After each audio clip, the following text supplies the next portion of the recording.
दिल्ली लोकसभा में 7 सीटें हैं। आम आदमी पार्टी 4 पे लड़ेगी। वो 4 सीटें नई दिल्ली, वेस्ट दिल्ली, साउथ दिल्ली और ईस्ट दिल्ली। कांग्रेस पार्टी 3 सीटों पर दिल्ली में चुनाव लड़ेगी, चांदनी चौक, नॉर्थ ईस्ट और नॉर्थ वेस्ट। गुजरात में 26 लोकसभा सीटें हैं।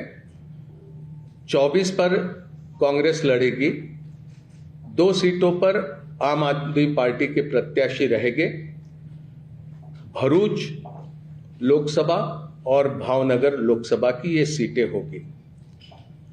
हरियाणा में 10 लोकसभा सीटों में से 9 सीटों पर भारतीय राष्ट्रीय कांग्रेस लड़ेगी और 1 सीट जो कुरुक्षेत्र की है वहां पर आम आदमी पार्टी के प्रत्याशी लड़ेंगे।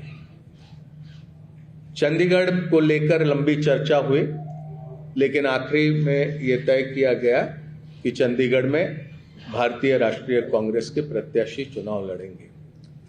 गोवा में भी, खास करके दक्षिण गोवा में विस्तार से चर्चा हुई, लेकिन फिर यह तय किया गया कि गोवा की दोनों सीटें ये भारतीय राष्ट्रीय कांग्रेस पार्टी लड़ेंगी।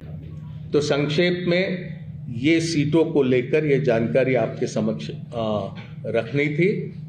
ये संभव है, 2 अलग अलग राजनीतिक दल हम होने की वजह से अलग अलग चुनाव चिन्हों पर हम ये चुनाव लड़ेंगे, लेकिन हमारी जिम्मेदारी रहेगी कि दिल्ली में कांग्रेस पार्टी 3 पर प्रत्याशी रखने के बाद भी 7 पर हम किस तरह से कामयाब हो सकते हैं, उस दिशा में हमारा प्रयास रहेगा और हमारे तमाम कार्यकर्ता और नेता उस दिशा में प्रयास करेंगे।